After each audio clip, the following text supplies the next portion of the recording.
police scoured the woods around the Everett's home, and the couple begged for their son's safe return. He's just a young guy. He's our only child. It wasn't easy to step through the screen, bring my son home. I look back on it now and I think evil. That's total evil. That is Satan walking. I wanted to leave and go meet him to death, handle it myself. Don't bother about arresting him. You send the undertaker. When I opened agents, I kind of held my breath a second and was like, oh my gosh, this is really happening. They're not believing me. They think I really have something to do with this. And was like, could I be framed here? She said, do you believe McKay's alive? And I said, no. It was just insane. The look in Paulette's eyes were empty. When a part of your soul dies, you know it. It leaves. It leaves. There's an empty spot.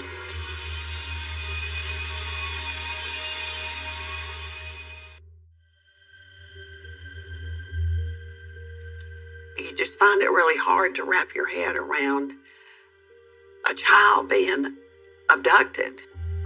And he's gone, and you don't know if he's safe. You don't know if he's dead.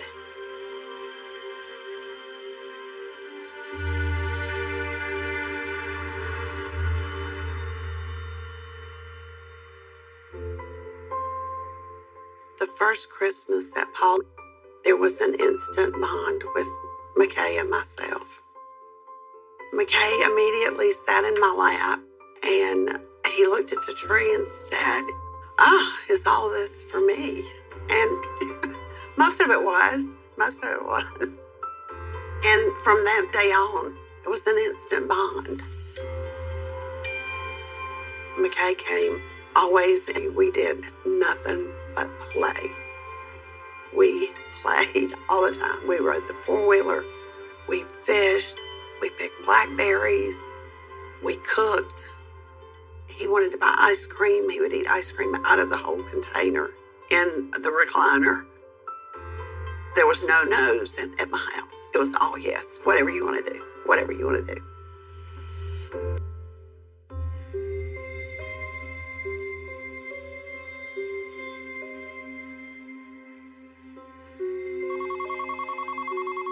There's a dreaded phone call that you get late at night.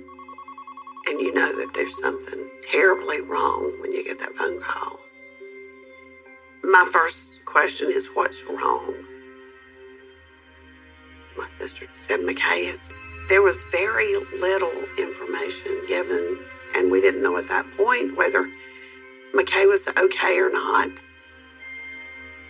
And the next thing I remember is I just kind of dropped the phone. It was like 2 or 3 o'clock in the morning. And so I was crying one minute and trying to figure it out the next minute and praying the next minute. And it was...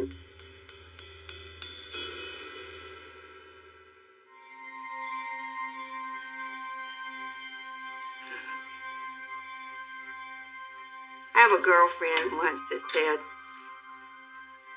if in life you have the cutest house on the street and the cutest husband and the cutest kid and the cutest dog, look out, all hell's gonna break loose.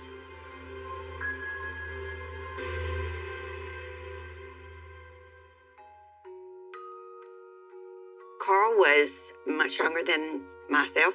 He was still in high school. I was in college. My sister was dating his friend, and they ended up at our house. And so that's how Carl and I met. I taught school, elementary school, oil and gas. Within a short time, the oil and gas industry began to boom, and eventually we became very comfortable. We were married almost 12 years before McKay was born.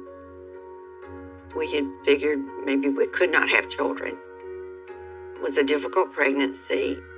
I almost died in childbirth, so we knew that McKay would be our only child by the fact that We finally had a child. He was different. He would call me woman instead of mom, and I remember he bumped heads with the dog, and the dog nipped him, one of our dogs, and we had to get stitches for him. And I was just to tears. And he looked at me and he said, woman. You hear people say, well, that child's an old soul. And he was like that. And if I was having one of those days, he would go, well, let me get your purse because I know you're going to lay it down and you're not going to remember where you put it.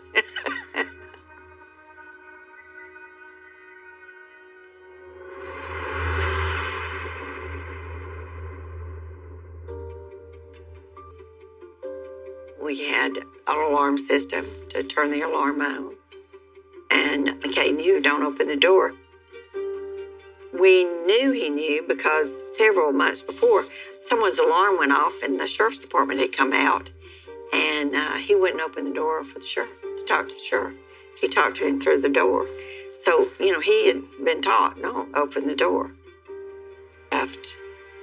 When I looked back, I could see through the back door. It was a French door with just glass. And he was sitting in the chair watching, television.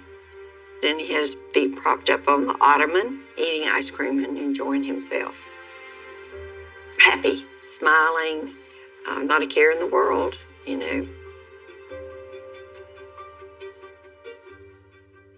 Every 30 minutes, Carl calls home and checks on McKay, and McKay's fine. And we're at the restaurant for a while. We order, and then Carl gets up to try and call McKay. He comes back to the table and he tells me, I'm going to run home to check on McKay. And you can ride home with the neighbor. Check on McKay. At that time, I just thought he was tired. He's going home. He's ready for that evening to end, and he's going to go take care of McKay. We have dessert, and then my neighbor goes to use the phone. And he comes back and he says, it's time home. And so we're in the car riding along, and he tells me, Paulette, Carl's at home and he can't find McKay.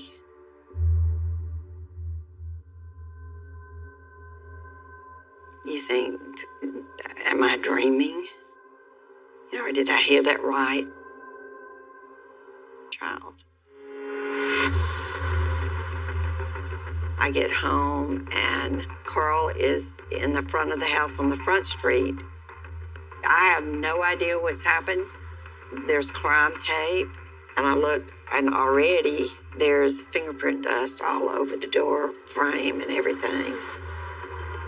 Carl told me when he got home, the door was ajar and screaming for McKay, and as he came through the door, the phone started ringing. Carl told me that there had been a ransom demand. He said the person was female and had a raspy voice. There was someone on the other line said they kidnapped my son. Okay. And they're demanding $500,000. They're going to call me in the morning at 8 o'clock. Well, again. It seemed like slow motion that my body was moving, but everything around was happening so fast. I was so shocked. My body was feeling the most intense stress I'd ever felt in my entire life. What do you do? Get my child back. Where is McKay?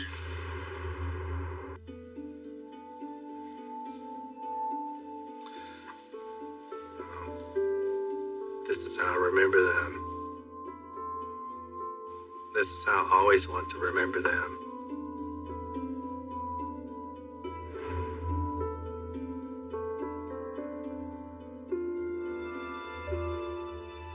The Everetts did lead a charmed life. They had each other, they had their child, they had their employment, they had their church. They had everything going for them. It was in 1987. I joined First Baptist Church, and Carl was head of the deacon body then. And that's when I first met them, and it was a long, enduring friendship from then. Meetings, and I would go and spend the night and take care of McKay. But he was an easy child to care for. They did give me the key as well as the code to their security system, because I guess they felt I earned their trust, and they would take short trips, weekend trips, and would say, okay, we're going to be gone. Are you?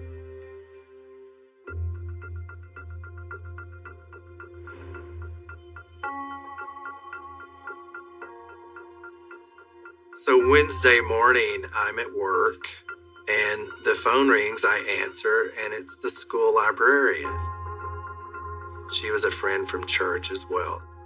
And she said, Ricky, we understand McKay has been kidnapped. That's what we have heard, and he is not in school today. I said, well, I'll see what I can find out, and I will call you back. Well, I first thought it was a joke. How could he be kidnapped? How could he be missing? Something in McKay's 12? But he's not a child that would hide or run away or play a mean joke on his parents. And then the president of someone is here to see you. I walk into the hallway and I said, well, where are they? And he goes, well, they're in the conference room. I said, they? He said, Ricky, the FBI is here to question you. I'm like, oh, okay. But why do they want to talk to me? When I opened the door, then they started asking the questions. Do you know why we're here? I'm like, well, I understand McKay is missing. Well, did you have anything to do with it? Well, no. More than once, they would say, just come clean. Just tell us, where is he? That's when I would get mad, and then all of a sudden, I'm scared. They're not believing me. They think I really have something to do with this. Gosh, this is really happening. Could I be framed here? I was upset. I said, you're wasting a lot of time here. The person who has done something is roaming the streets still. Are they going after someone else's child? And they're like, well, you're our focus right now. I'm like, I have done nothing. Do a polygraph. And I agreed to it.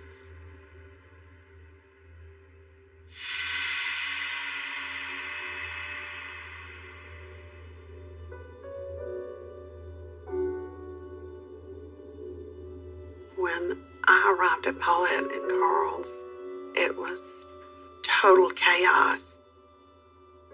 You're helpless. You don't know what to do. There's police, there's helicopters flying around. Just confusing, just total chaos and confusion. Carl was an emotional wreck. I failed. I didn't protect my son against this evil. Now I need to bring him back home. I need to get him home.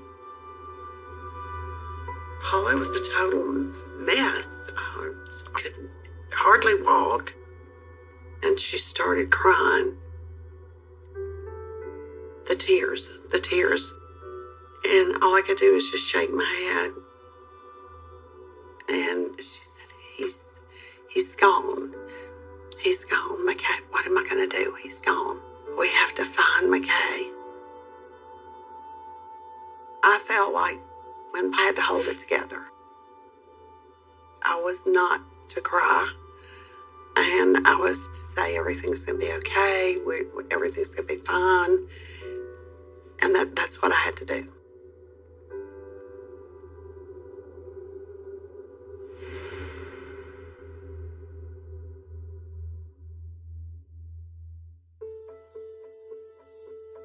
Sleep. I watched people. I watched who was in my house. I watched more and more law enforcement show up. And the clock ticked and the clock ticked. And then the FBI had the phones tapped. And they were there, ready to move. We waited and we waited and we waited. Internal, hollow cold. feeling when that phone didn't ring. And in my mind, I'm thinking, this is not good. And I'm going, why don't you call? Well, there's a reason you don't call. Something went wrong.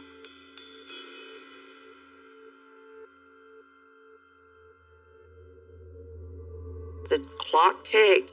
It was like the longer it goes when someone's not been recovered from an abduction, the less likely they are to come home. Where is he and who has him? I knew it had to be somebody. We met with the FBI profiler. We talked to him a good while because he was trying to profile the type person. And right off the bat, it was like, who do you know? And who would McKay open the door for? We had to list friends. It was almost surreal because you're thinking, I'm supposed to list the people I know, not possible strangers or barely acquaintances who would come to my door. They could have McKay. Well, it's chilling. I was horrified to think that someone that we knew or that McKay knew and loved would have the gall to take him.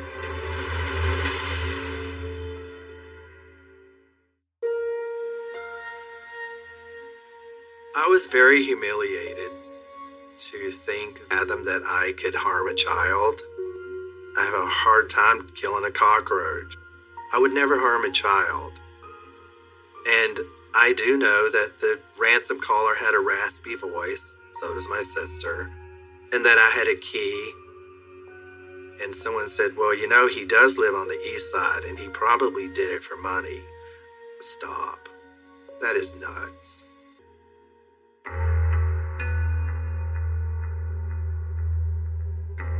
The polygraph test was bizarre.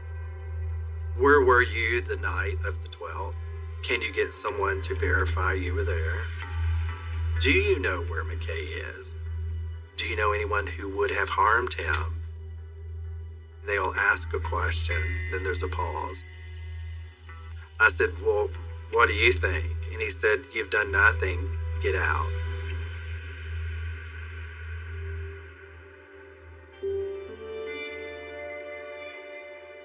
I went back to work, and of course people by then, I think a word had started spreading. I just remember this one guy I worked with. He said, are you going to climb on top of the building and jump? That I had done something and I was going to commit suicide to keep from going to prison. After work, Dad said, Ricky, the FBI agents just left here. I was like, why? He said, well, there were 6 of them. And they combed through our home and went into the barn, and they did walk from one end of our home to the other through the crawl space. They just came and kind of pushed their way through.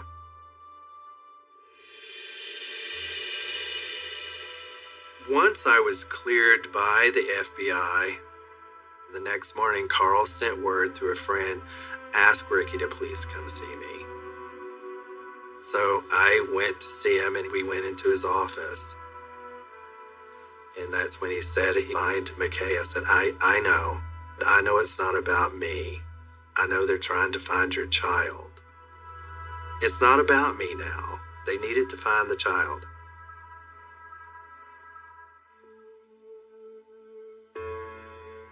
Well, the FBI pretty much, they know their job. They know that a lot of times the people who abuse children they're not strangers. Well, by this time, our neighbor had come forth and said I was putting out the trash and this car nearly backed over me. And this is what the car looked like. And he described the car, and it had an emblem on the back. And he didn't know who the car belonged to, but it was gold, goldish color.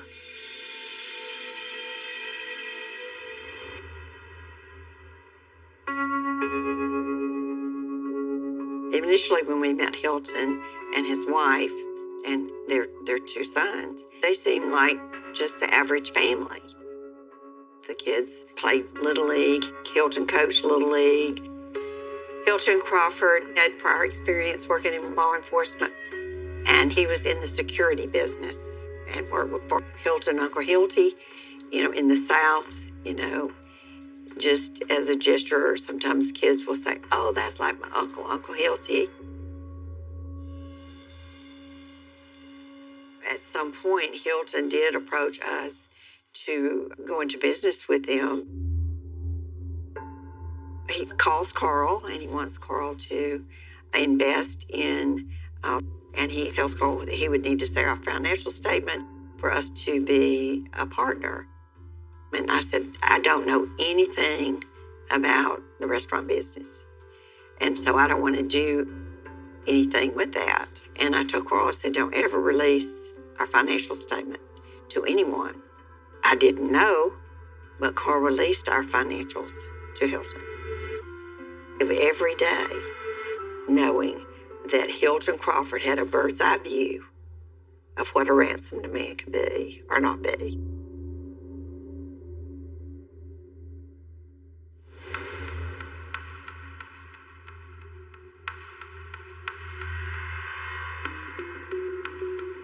I got a call at 5 o'clock, and it was Hilton wanting to know if but it didn't make sense. It does now. He was tracking where we were going to be and where was McKay vulnerable, is what he was doing. It almost didn't seem real.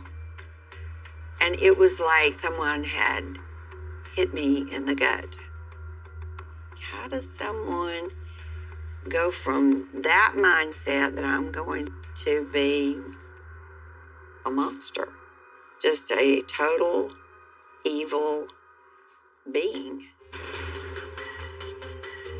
Did you really think you could succeed? Did you really think this would work? It was devastating.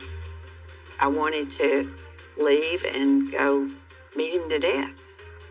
Handle it myself. Let me say, don't bother about arresting him. Send the undertaker.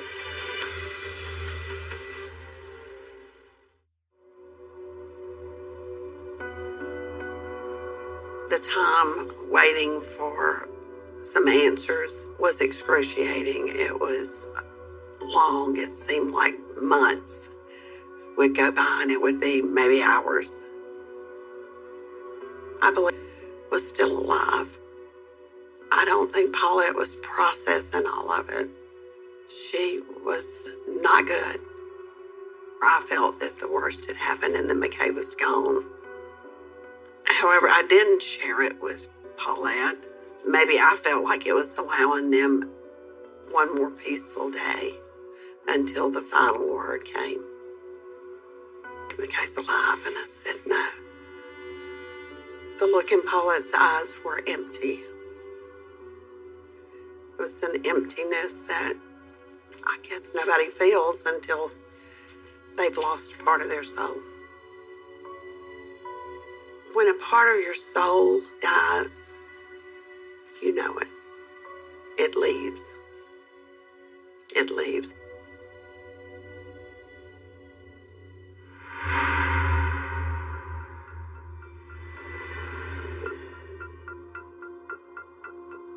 They started zeroing in on Hilton and watching his behaviors. They discovered that he was in financial distress, but he also had extensive gambling debt. And the FBI went and found the cleaners that Hilton Crawford used, and there was a shirt there that looked like blood splatters on it. All the roads led to him. Authorities arrested 56-year-old Hilton Crawford, a longtime family friend known as Uncle Hilty to young McKay.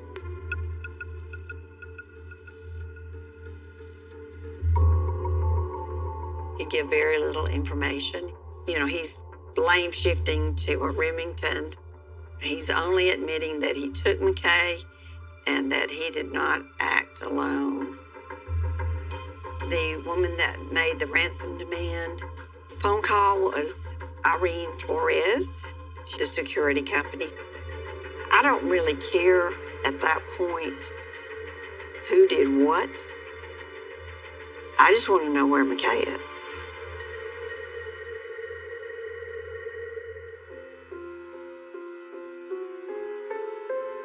The FBI had run out of leads.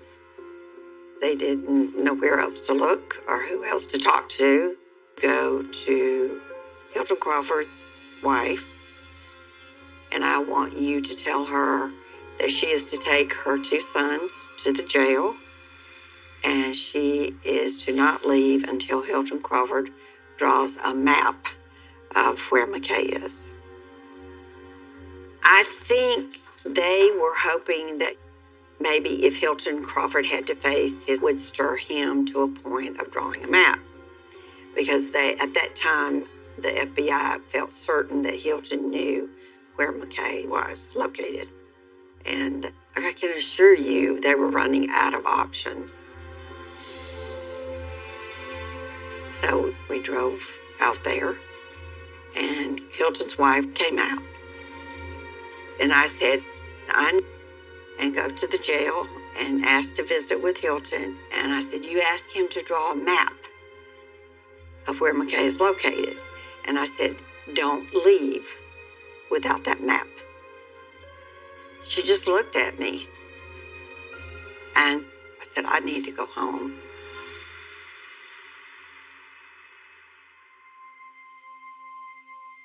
Maximum amount of stress I could be under. My body was shutting down, and that my body was on total overload. I've never felt so stressed in my life. And so I laid down and I dozed off to sleep. And then about 2, Carl woke me up, and I looked around. And Carl was leaning beside the bed, and he said, Polly, I'm sorry. I wasn't big enough to get McKay home. McKay's gone. McKay's dead.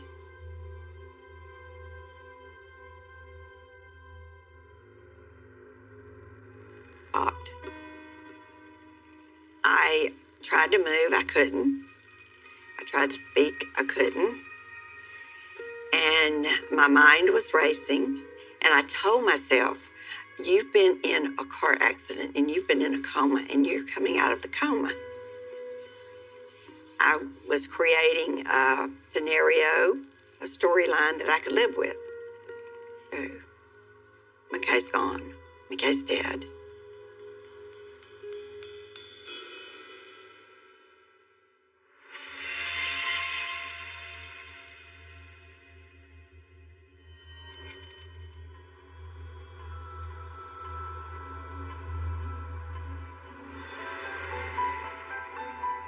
At that time, Hilton kept declaring R.L. Remington, the authorities never found. We think that that was just a fabrication. The FBI, as best they could explain it at that time, once Hilton Crawford cleared that McKay was going to be home alone, that he showed up and that he told McKay that Carl and I were hurt. And the FBI thinks that that's why McKay. But somewhere along the way, Hilton said McKay was put in the trunk of the car. There's signs in the trunk that McKay was struggling to get out. At some point, Hilton, we think, bludgeoned McKay with a large flashlight because there was an indentation and you could lay a perfect match. Then they went out into the swamp in Louisiana. McKay was drugged like a sack of fertilizer across the ground, across the weeds, and then he was shot. People say McKay was abducted and murdered, tortured and murdered. This was not a painless ordeal at all. Can you imagine the emotional damage to a child being treated like that? I look back on it now and I think evil, That's total evil. That is Satan walking. There was a day in court that they were testifying to McKay what he had done in the trunk of the car, and that he had been taking the gaskets, removing the gaskets from the trunk, and that if he had had 10 more minutes, that he could have escaped. And it was like I was just like screaming, no, no, no. The details were more than Paulette could bear. Her screams filled the courtroom. She realized the magnitude of what McKay was going through, and that he probably was scared to death. It was like a nightmare. Insane. For the remainder of the trial, Carl and I went to court every day, and Paulette stayed at home, and we gave her a report every night.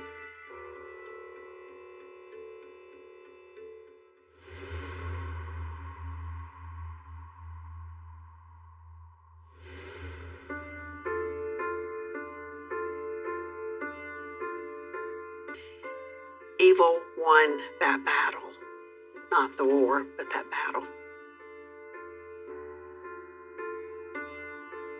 Paulette and Carl's life began to fall apart after McKay's death. I don't know whether it was this sense of they felt guilty because their son was gone, but it made me sad. I cried. Forever be McKay's dad, and Paulette is forever McKay's mom. And to me, they belong together.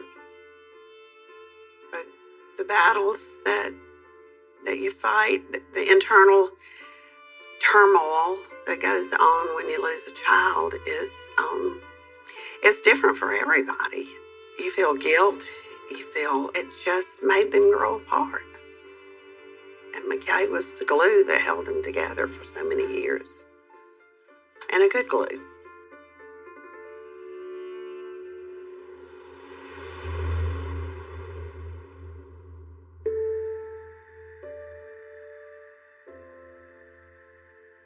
You know, I feel that Carl died from really a broken. There was just so many things that he did for me, plus many others, and then he was still so broken from not having his child. You could tell he was never the same. He was very sad.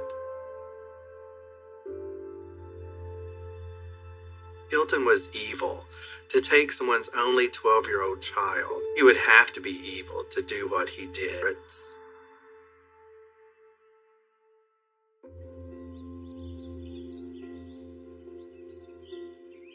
It was hurtful to have something so tragic pointed at you. It affected me. I went to work, but I came home because I didn't want people talking to me about it. I wanted it to kind of just go away. It takes a while. The anger portion did not last a long time. Because again, as a Christian, you have to forgive that. I've always said it's important that I help Paulette in any way that I can help her to heal from this. And I am glad that we are still friends. Some people would say, how can you still be friends with her? She's the one who lost her only treasure in life, her only child. I need to be there for her to help her continue to walk and heal from this. Because I think the rest of her long-lived life, it will be a healing process.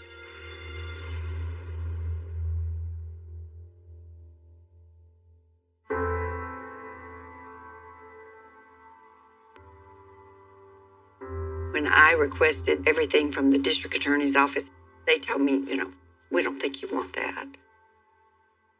And I knew my spirit is not one of weakness. And so I dug into that box and I opened those envelopes and I looked at the photos of McKay's remains.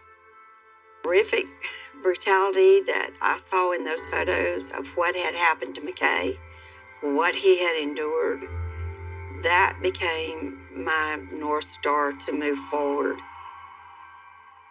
I chose that what I went through would make me strong, not break me. I know why I do what I do. That's what it made me strong. It didn't destroy me. It gave me the courage that I needed.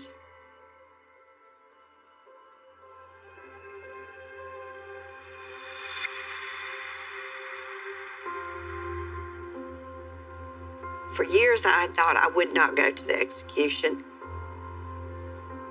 I became much more open to being there. And so I made a decision that I would go. In the moment of the execution, he just asked, to be forgiven. But he never admitted ever, ever, ever to killing McKay.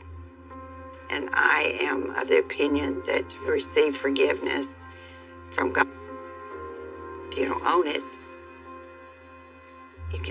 how do you get forgiveness?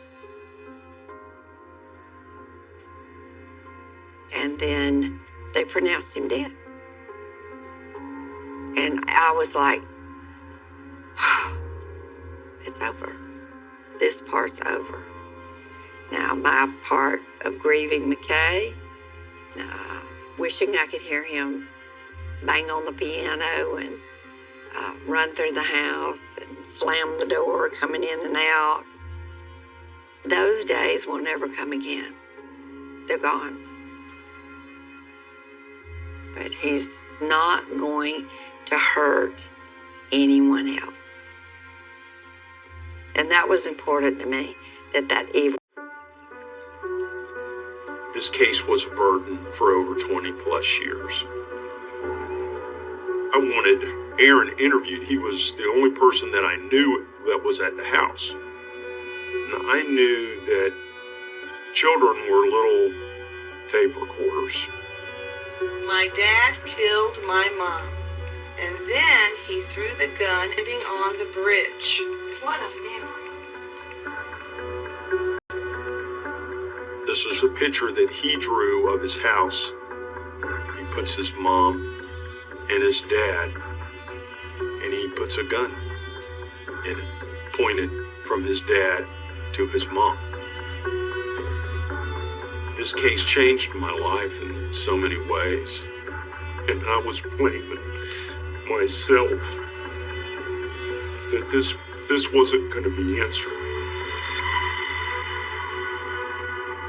When Bonnie's mom told us what Aaron had said, I was just devastated. There was people that did say Aaron was making it up. It was a 3-year-old imagination, but there was also a lot of people, no, he's not making it up. A 3-year-old can't make this up. They can't do this kind of drawings.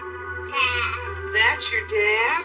What did we call that when I first drew it then? Do you remember? Monster. Yeah. It just never leaves you.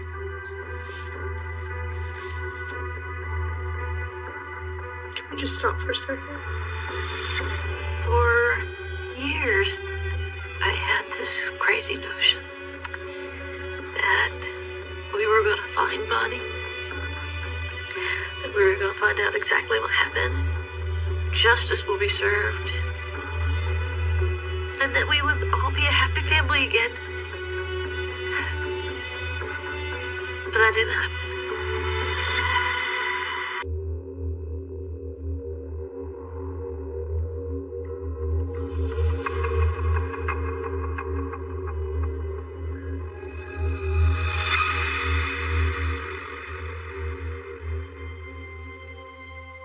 They say some parents really revolve around their children. Well, that's not a cliche with Bonnie. She really...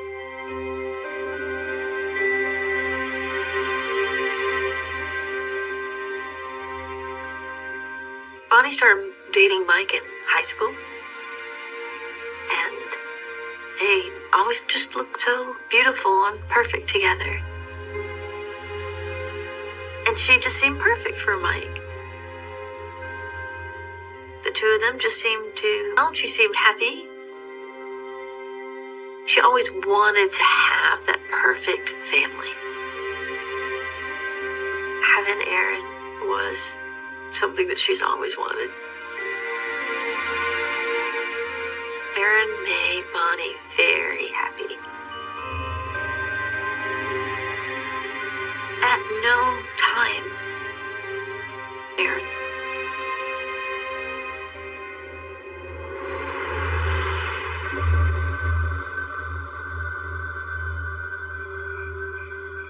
I woke up in the middle of the night, about 3 o'clock in the morning, with this, what seemed to be a very peaceful dream, but terrified. Just felt this overwhelming feeling. She said, "Take care of Aaron." And then that morning, I got the phone call.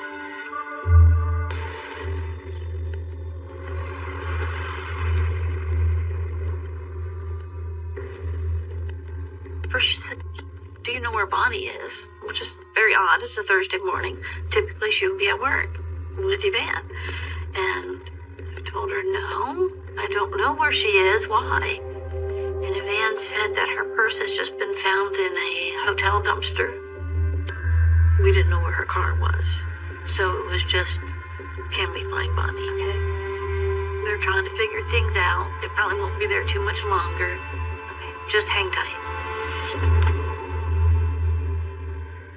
It was just this whirlwind of, this is not a call you get every day. I knew then that dream meant something. So I knew I had to take care of Aaron from then on out.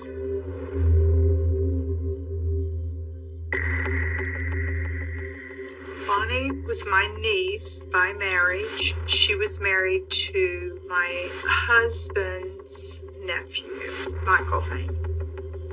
She worked for our company. The police had gotten a room in the back of the hotel, and when we walked in, Mike and his dad and numerous policemen were in the room. Mike looked tired and drawn out, but stressed. On the bed, and everything in the purse was laid out. Her credit cards, watch, makeup, toothbrush, some other items, and a significant amount of cash. And I'm like, "Mike, where is Bonnie? What's going on?" He said they had an argument and she had left. Immediately knew something was wrong. Bonnie would never go leave her son. Never.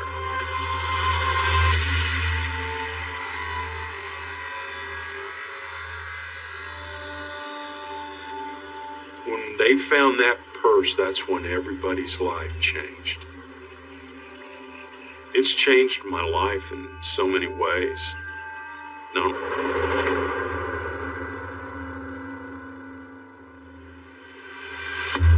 Bonnie was reported missing after a maintenance man found her purse in a dumpster at a local hotel.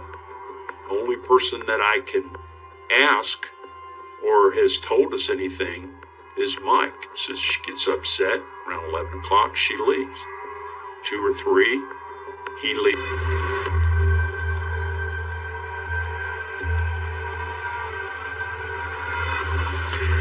One of the reasons why I wanted to look at the hotel so quickly is that is a hotel by an interstate, so people come and people go. I missed the 80% of the people that morning because they checked out and they left.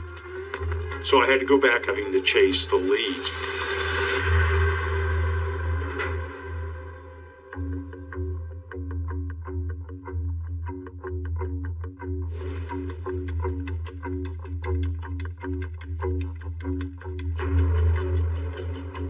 Well, I wanted the airport checked because of its close proximity to where we found the purse.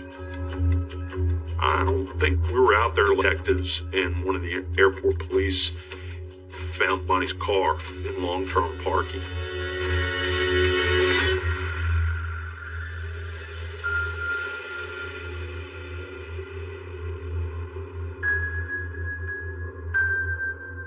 Not every missing persons case is a missing persons case by foul play. We have countless appear and they disappear willfully and of their own volition, where they just want to check out and they want to have another life. They just want to get away.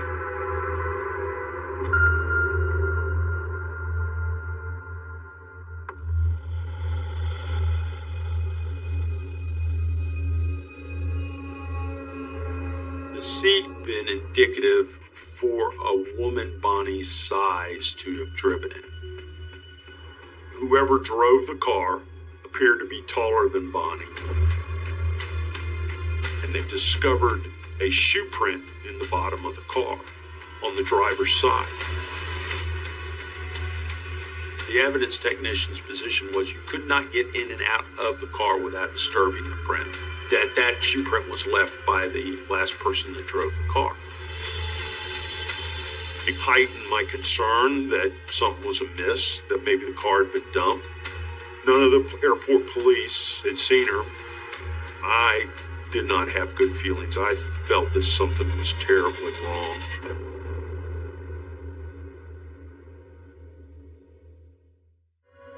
They don't know why she's not here at home with them. And there's her little boy. She wouldn't leave him. 3-year-old Aaron Heim doesn't know where his mommy is. If anyone has seen her or has, can shed any light on this story, just please let us know something. I need to know the truth, good, bad, or indifferent. It paints a picture. Who do I have here? Do I have a woman that's left? Do I have a woman that has been killed?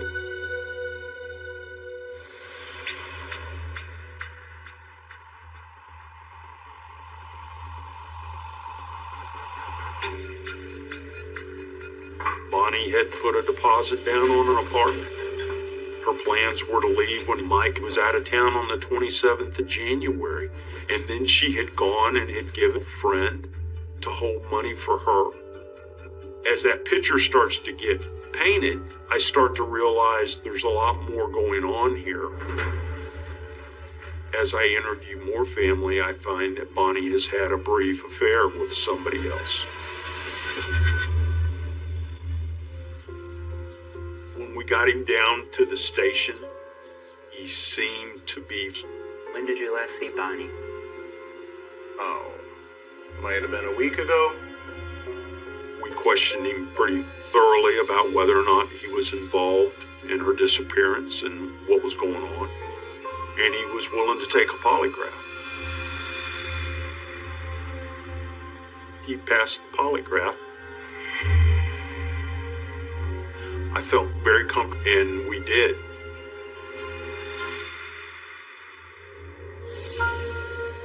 Anytime you have a husband and there's been a fight and suddenly your wife is missing, you have to push your way through that narrative to find out what the truth is. We have a few problems, but, nothing that should keep her out where she couldn't notify me. Because of the fact that you have that going on, it makes the circumstances of the case more difficult.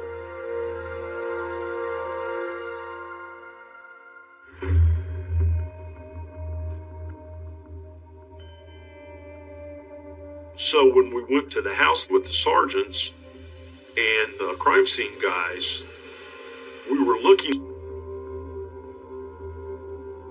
and one of the first things they saw were those shoes, was Mike's shoes. The shoe print that was in the vehicle was placed, in our opinion, by that shoe. The debris in the shoe also matched the debris in the print that was left in the car. We felt that linked Mike.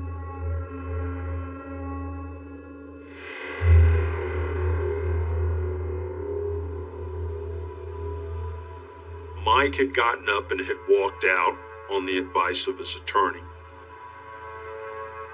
He didn't want to talk to me. He didn't want anywhere to go with me. Nothing looks good. I don't have anything concrete that I can say she's dead. I don't have blood in the house. I don't have blood in the car. I don't have any of the things that would scream at you as a homicide investigator, and so a reasonable and prudent person could stand up and say,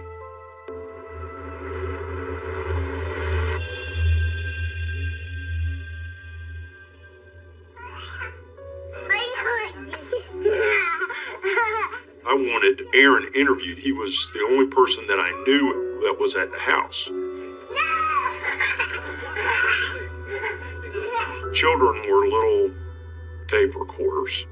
And maybe he might have seen or heard something. And that's all I wanted. I wanted Aaron interviewed by a child protection team worker. We took Aaron the next day, and they interviewed him. He was very nervous and agitated and not making up. Killed my mom, and then he threw the gun out in the water. He was standing on the bridge. Then he threw the pocketbook away in a different place, somewhere near our house in a dumpster. He buried my mom. We digged it, the hole. What a memory. Yeah.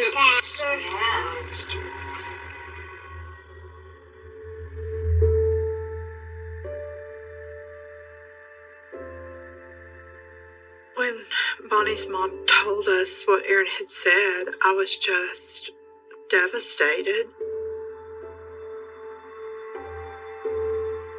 It just never leaves you. Can we just stop for a second?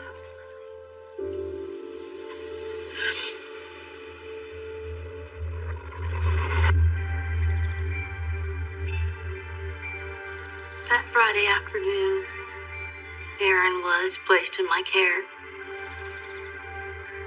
I really wasn't told too much about what Aaron had said to the child protection team. State that Daddy hurt Mommy and that he is a witness, a potential witness to a very serious crime.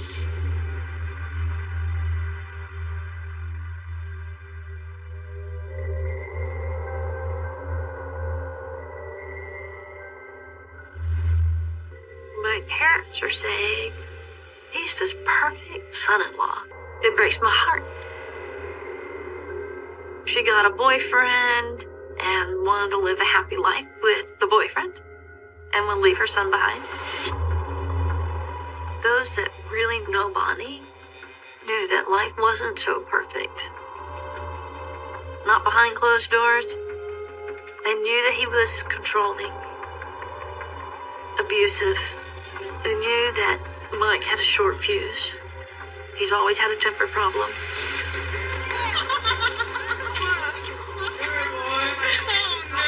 After I was told that Bonnie was missing, the very first conclusion that came to my mind was Mike's really lost it this time.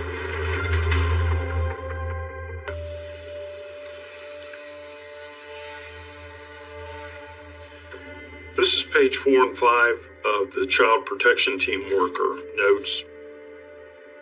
The child was then asked how his mommy got hurt. The child then spontaneously stated that Daddy had shot Mommy. The child was asked if his daddy had put her somewhere. The child whispered his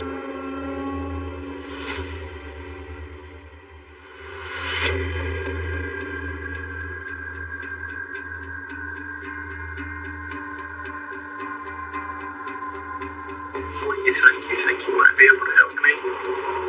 A little bit. Talk to me a little bit. You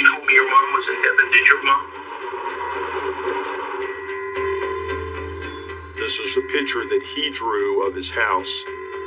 He puts his mom and his dad, and he puts a gun in it, pointed from his dad to his mom.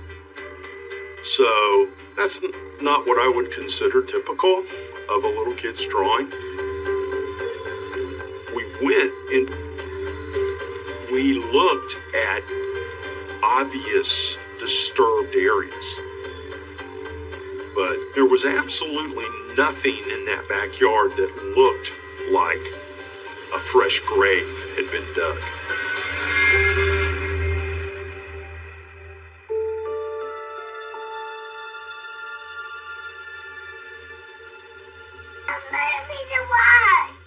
I just agonized for Aaron, having to have witnessed that. I would, over the next couple of, weeks and months, I would actually even look at my own son and think that there would be no way he would say something about that if it wasn't true.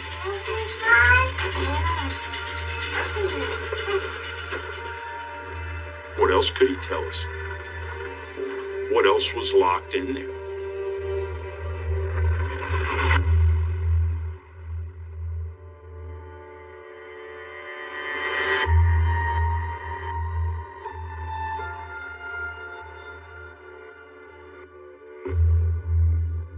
Aaron would call me and go, I want to go look for my mom.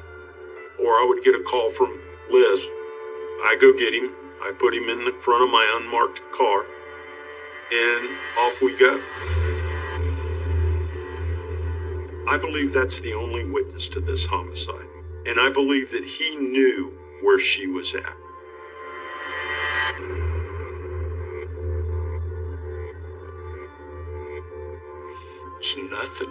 There was nothing. And it seemed like the harder I worked on the case, the quieter it got.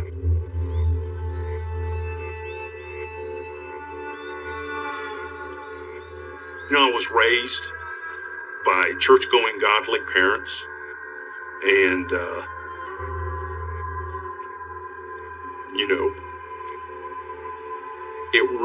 it tested my faith. Get to a point where you realize, in my faith, that I realized that God wasn't going to answer in my time, and that the important thing is that Aaron was safe.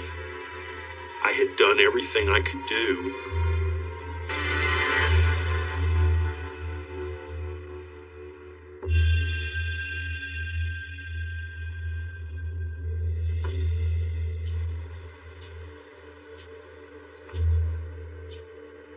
I spent many a days in the state's attorney's office.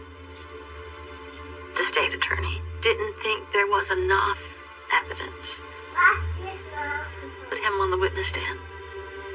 That everything was circumstantial. That without a body, he would have a hard time convincing a jury to convict him. If we go to trial and something goes wrong, we will never be able to try him again. We won't get a second chance. So Mike was never arrested. Mike had to have been responsible for Bonnie's disappearance.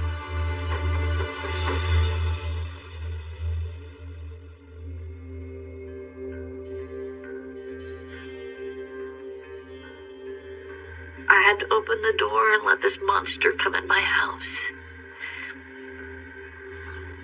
During some of the visits where Mike would visit with Aaron in my house, he had Aaron really close and he'd whisper in his ear. And you could just see the look on Aaron's face. It'll change. He would go from this really happy, giggly little boy to very serious. The look of terror on his face. It was all I could do and grab Aaron away from Mike. But I wasn't allowed to do that.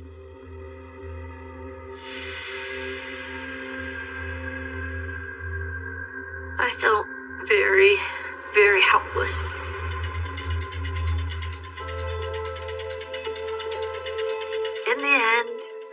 was only one way to really keep him from his placement in foster care.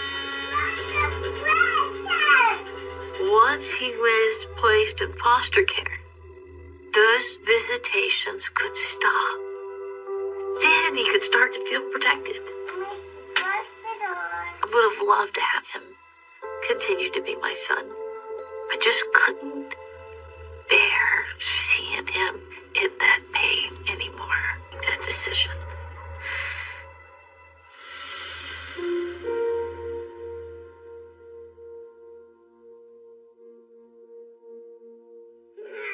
No one knew where he was. It was almost like he was in protective custody, because if someone knew and they slipped up, then Mike knows, then Aaron's in danger. I think that I felt any animosity towards Liz giving him up, because I understood what she went through. Mike made it very hard on Liz, very hard. I sympathized with her because Mike and his parents would create any problem they could for us.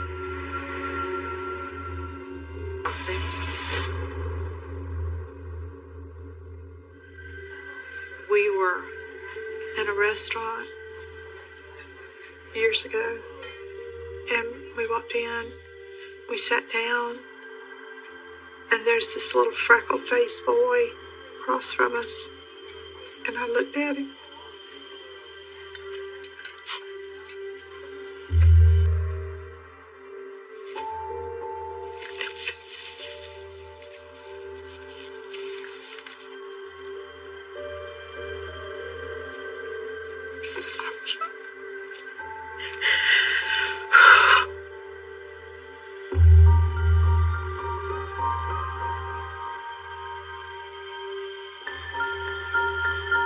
I knew it was him. And I said, "Is that Aaron?" And she goes, "Yes."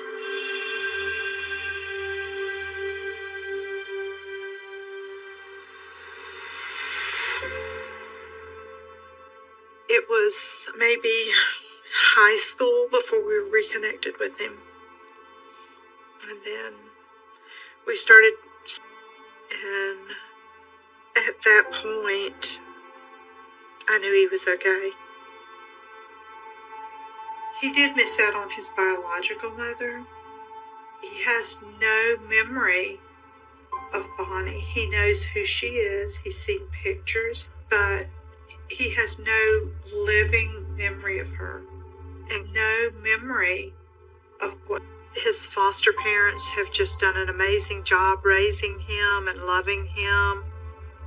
They raised him exactly like Bonnie would have wanted him to be raised.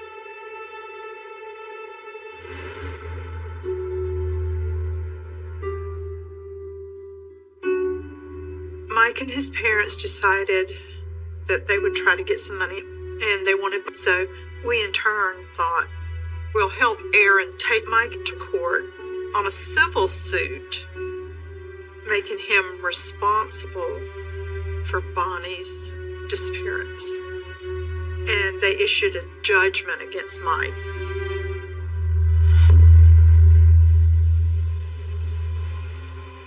Aaron got Bonnie's 401k, and he also got the house. There's a renter in it. So Aaron gets rent off the house for years, and then the renters move, and he decides he's going to clean it up and update it.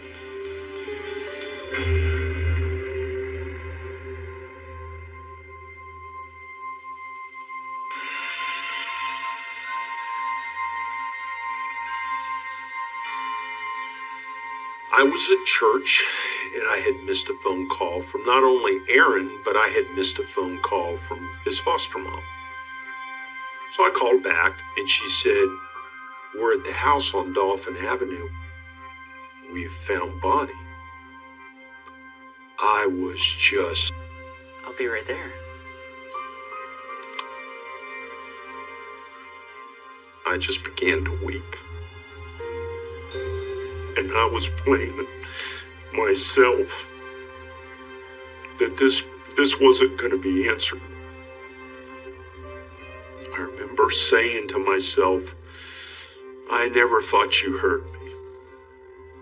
And I remember the thought coming back to me, I heard you all the time. I never did not hear you. I answered it in my time, not yours.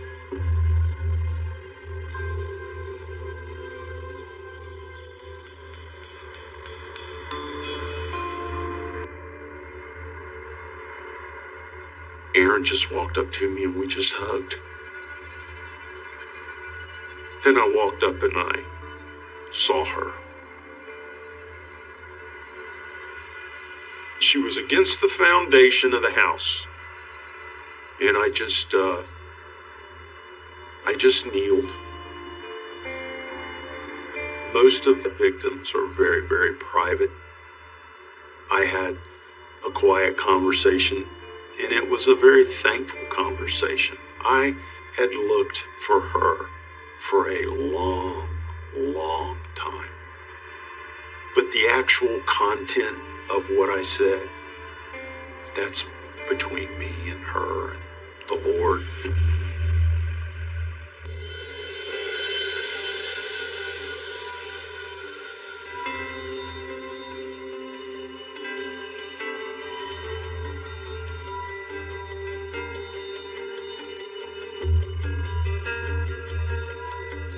That wooden deck was fixated over top of what they called a French drain, where there was rock and wood. And she had some things pushed on top of her. And that really actually helped us because it entombed her right there.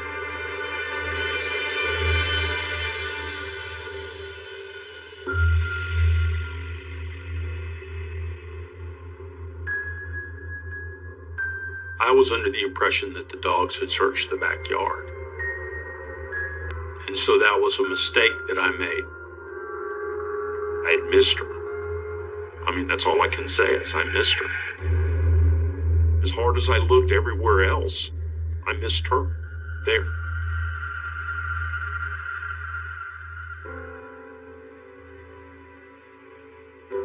When Aaron said that he found Mom, I was happy, struggling, trying to figure out where Bonnie is. We finally found her. How could Mike live with himself? How could Mike live in that house as long as he did with her right there? And then to rent the house knowing that she's right there.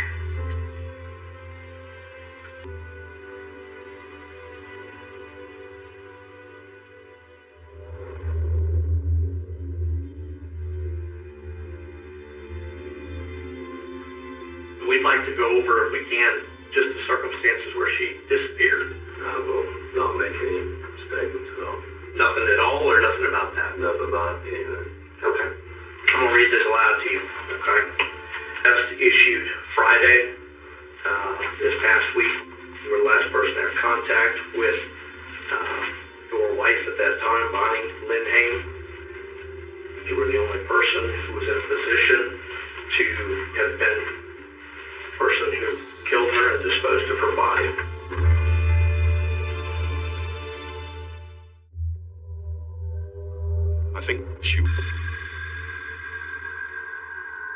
I believe Mike took her out of the house.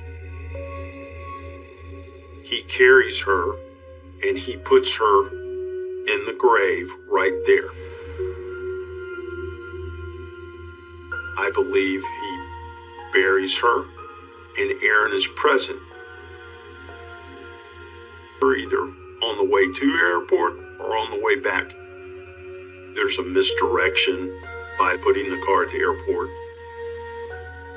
Everything pointed to a very, very bad marital situation that had gotten violent culminating with her disappearing and her purse being in a dumpster in her car at the airport.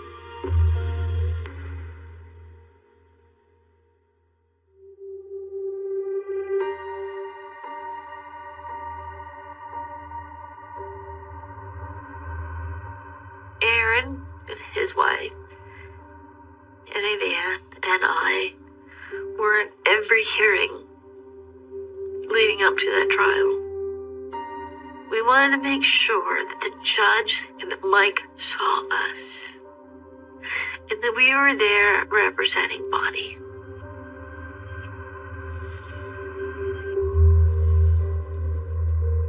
Psychotic, evil man. Cocky, arrogant monster.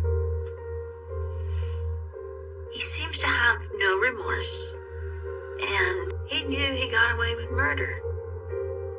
I think he just got more and more cocky every year.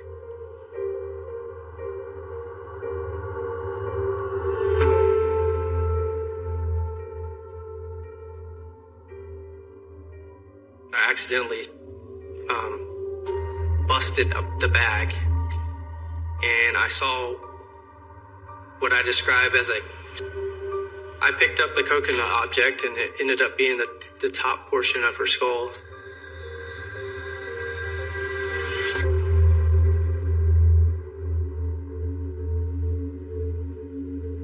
The prosecutor asked him a great question in trial. And he looked at Aaron and said, "Do you ever remember as a child?" And Aaron said, "No, I have no memory of my mother, Bonnie." And he said, "So the only memory you have of your mother is when you were holding her skull in your hands?" And he said, "Yes." We could see teeth, and then at that point in time, you could see the top portion.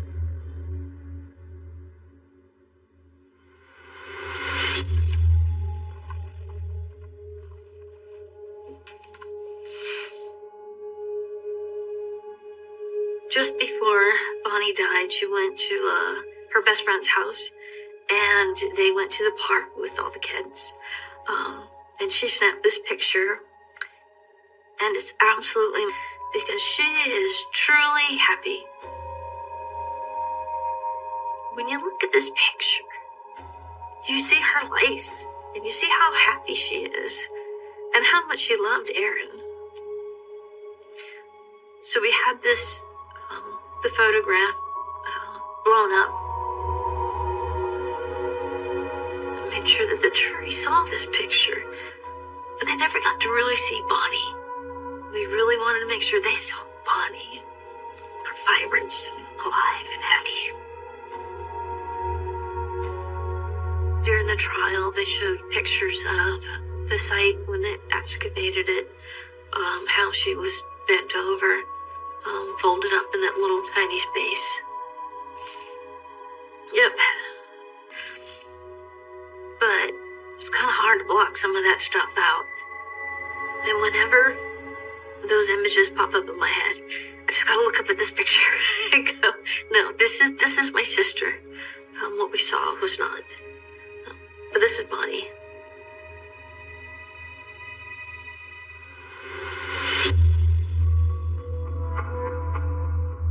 Years for that trial. I waited 26 years for justice. When the verdict came back, it took less than 90 minutes. And I thought, this is good. A quick verdict. It's either really, really good or really, really bad.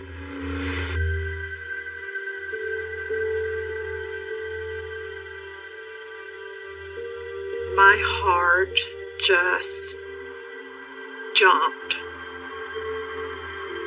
He was probably convinced I got this. I'm innocent. They're not going to find me guilty.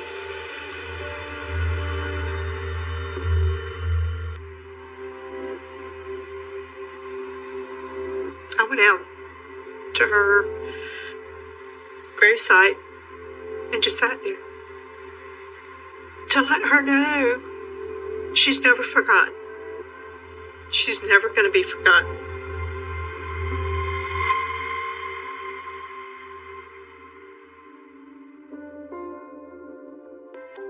And I think that still part of his struggle today is that he doesn't remember, and he really wanted to.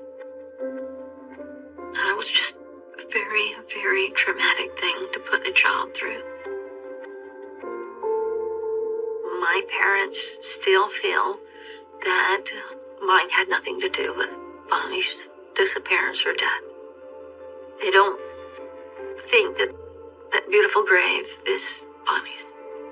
They said that, no, that's not Bonnie. It's not possible. Then Mike killed my sister. He took my sister away. He took my parents away. He eventually took Aaron away. Mike's taken a lot from me. Years, I had this crazy notion that we were going to find Bonnie, that we were going to find out exactly what happened, that Mike is going to go to jail, justice will be served, and my family would say, we're sorry for what we did to you, and that we would all be a happy family again. But that didn't happen.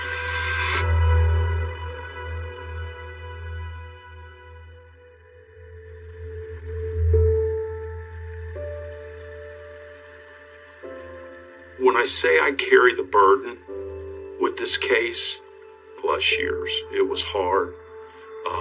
It was difficult, but I've learned to be at peace with that burden. As an investigator, I can make lots of mistakes, and I did. Yeah, I have. Mike could only make one, and he did. He let his boy watch him. He did. Aaron remembered. The town of Merrow's End was the kind of place maps forgot on purpose. It sat in the crook of two ridges, folded under a sky that looked like old Papperthen, creased, slightly yellowed at the corners. People who lived there liked those seams. They liked the way the town kept its own hours and the way the fog collected around the shuttered bakery at dawn like a pet. There were two churches sewn with a bell that never tolled and another with a clock that stopped at 3:17, and a row of houses so close their eaves nearly touched. At the lane's end stood the Hollow House, a squat, stubborn thing with shutters, like folded hands, and a porch that seemed to frown. Children dared one another to touch its stoop. Teenagers parked cars in the lane and smoked and laughed in sharp bursts about who could sit longest on the porch swing and pretend not to be afraid. The adults told stories over hedges and porches about Hester Knight, a midwife who once lived there and who kept secrets like coins in jars if your baby lived. You left a ribbon if it did not. You left nothing, and people watched. The story rearranged itself depending on the teller. Sometimes Hester was miracle worker, sometimes witch, sometimes a woman who had learned that small towns survive by a private economy of favors and omissions. No one had lived in the Hollow House for 3 generations, and that suited Merrow's End fine. People liked to imagine the house as a cupboard of unspent things, old dolls, a piano that had been closed against noise, a stack of letters, photographs curled like dried petals. They liked to picture it patient and dusty. Then, after a long ruin of rain and fog, the Hollow House changed hands. Evelyn Price arrived with a car that rattled along like an old argument, and a head full of an academic's hobbyist ledgers, marginalia, other people's pasts rendered tidy.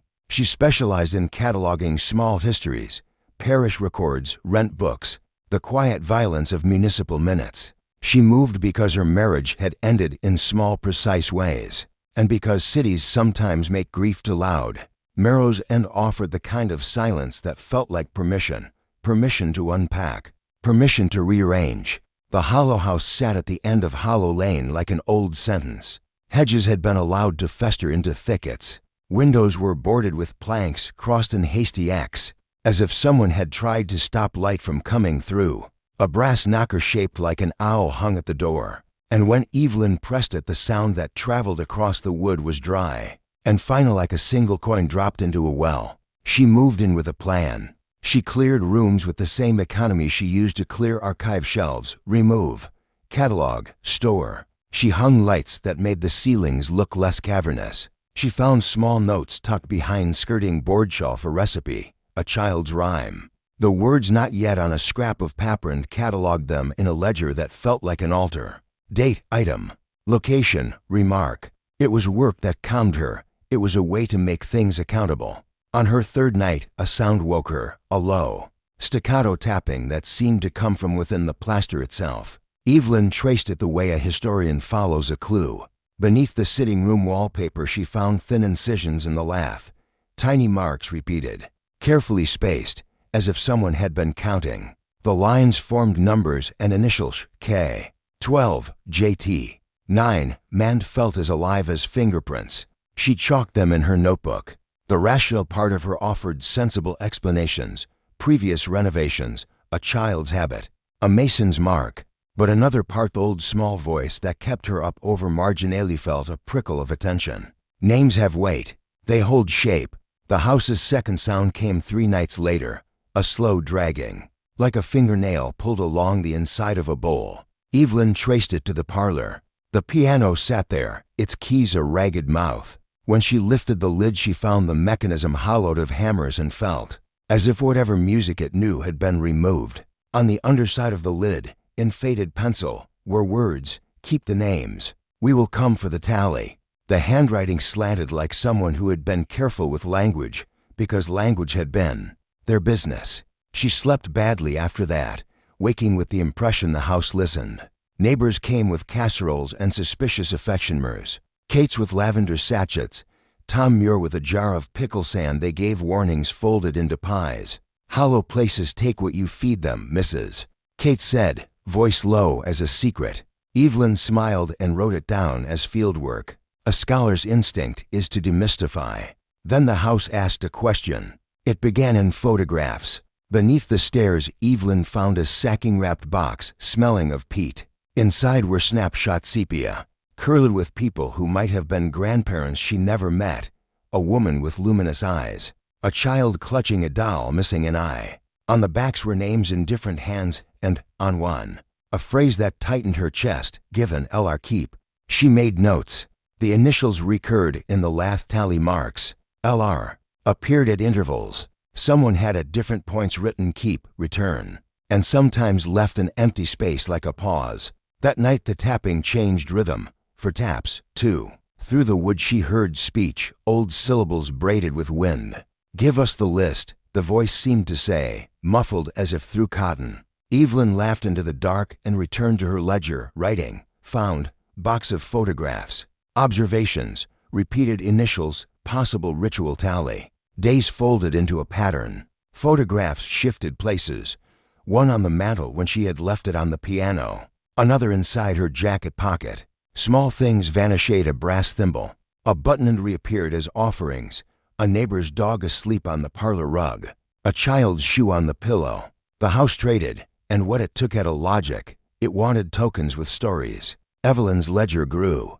The marks in the lath multiplied. The house's appetite was not a hunger for riches, but for names, and the attachments they carried. She followed those names into parish records as if tracing a migratory route. L.R. was Lottie Rouse, born 1912, a midwife's assistant. J.T. led to Jacob Tomlin and a ledger that recorded births and deaths with a clinical absence. A remarks column where entries read unattended, no father present, and once, repeatedly. Kept. The word kept read like a footnote to fate. Evelyn found herself shuttling late into the university archive, microfilm humming like distant insects. Her notes became thinner and more urgent. When she asked Mrs. Kate's what kept meant, the old woman's face folded into the patient ferocity of memory. Sometimes they took names, she said. Sometimes they took things. And once, when a woman had nothing, they took a memory. The house Hester's work, it's not spiteful like people think. It's efficient. It collects scarcity. Collects, Evelyn said. The term sounded clinical in her mouth. Mrs. Cates put down a bag of sugar. You keep things so others can keep living. Back then we didn't have pity on a ledger. We traded. It's how a town keeps a roof. Evelyn had come to the Hollow House to catalog pasts, not to become an exhibit. But the house's ledger pulled at her like gravity. One morning a photograph of a baby lay on the mantel. On the back, in a script she recognized from the parish register, the note said, "Given, E. Price keep." She had not been born in Merrow's End. She had no memory of this house as a child. The photograph prickled in her palm like an accusation. Had some midwife or neighbor written her name into the house's accounts? Before she could consent, the idea startled her in ways that made reason recede. The house's tendency to name and bind blurred with her own history, until she felt less like a resident and more like ledgered property. Small prices came first: a teaspoon, a hair ribbon, a child's drawing. She handed them over like feeding a stray. The house's tally clenched and grew. She tried to refuse, wedging a box of photographs beneath a crawlspace and bracing it with a chair. The tapping escalated, a chorus of household things sounding out in the new weather. She dreamed of rooms made entirely of names, stacked like plates that might topple. In the dream a figure of paper and ink approached and said, "You are the name you keep." Refusing the house produced consequences. Her mother, who had driven down for a visit, suddenly could not recall the names of streets she had navigated since she was young. A neighbor's boy left his spelling book and forgot letters he had known. People laughed it off as fog or fatigue.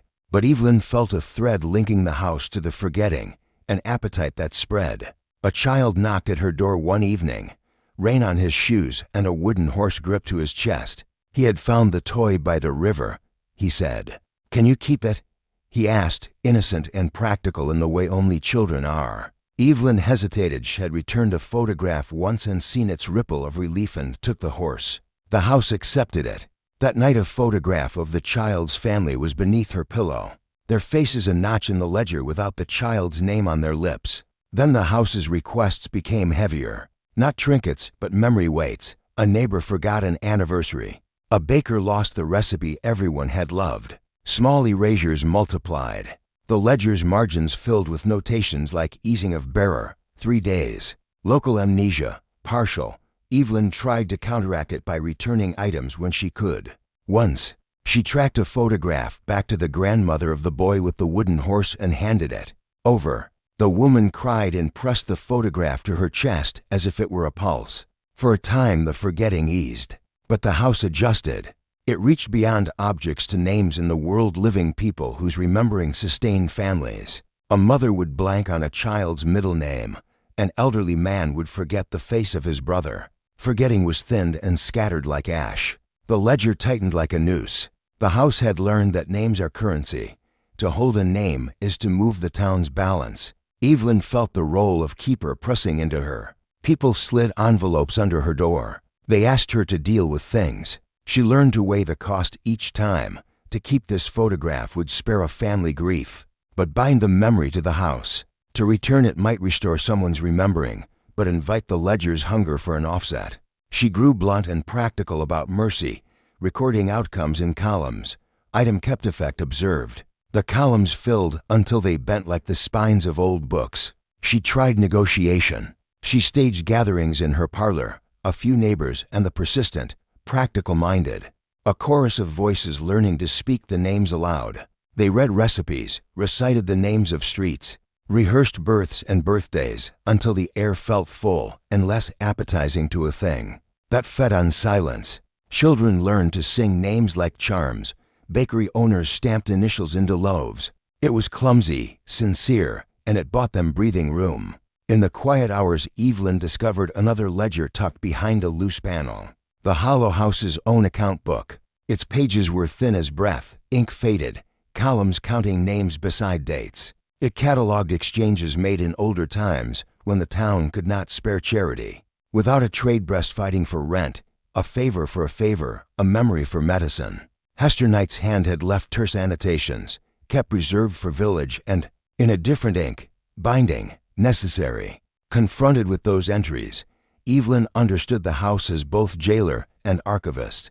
It was a device born of necessity, a method of hiding the rawness of survival. With a ledger as neat as a show box. But ledgers ask for a keeper. Someone must take on the accounting. She resisted for a while, but resistance in small towns is costly. She watched neighbors' memories fray and rallied them to read aloud at gatherings, and tape names to photographs. She taught bakers and midwives the practice of doubling labels. She learned to write in the hollow house's thin hand, tracing the incisions in the lath and making notes that could be read by people and, perhaps, by the house itself. The act of naming out loud spread the weight. When a name moved through the town, it seemed to lose the singular gravity that made it delectable. Years folded. Evelyn grew practiced. She became, in small and exhausting ways, the town's ledger keeper and its activist. The woman who would take a photograph for safekeeping when a family feared disgrace, and who would press it between pages and mark in the ledger the terms of the trade. She learned the arithmetic of compassion, what to keep and what to return, how to measure the consequences. She mended what she could and made careful notes. The hollow house's tapping never quite stopped, but it became less like a demand and more like a clock marking dues paid and dues outstanding. People argued she had bargained with a thing no one should trust, that she had become complicit in theft. Others said she had been a steward, the person who learned to manage an inconvenient system without letting it devour the living. Both were true. The ledger eroded Evelyn's edges.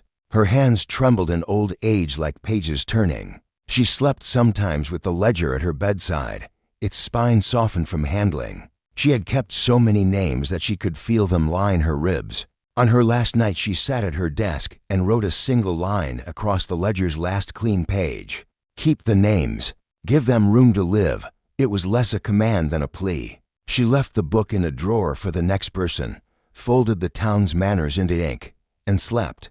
After she died, townspeople said she had been the only one who could read the hollow house's ledger. Some called her saint, some a complicity. Children still dared each other to touch the stoop. Teenagers still laughed in bursts. But there was a practice now that made the house's appetite less voracious. Names were spoken aloud, recipes recited, photos labeled in ink and tape and duplicate notes. People handed Eve's ledger from hand to hand when necessary. The hollow house still tapped in the walls on windless nights, but sometimes on those nights a neighbor would stand at their window and say a name so the sound traveled and diluted and lost the singularity that once made it desirable. The town never fully rid itself of the ledger's need.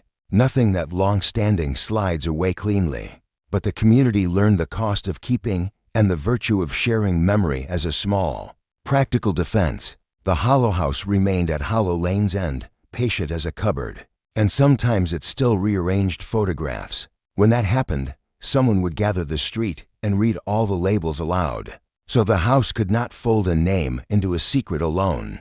Evelyn's ledger is kept now in the town's small museum, taught by a woman who learned Evelyn's method of careful naming. A faded line, added by an unknown hand, reads, "We keep, but do not steal the heart that remembers." No one knows whether Hester Knight ever intended kindness or merely efficiency. Both live in the same house.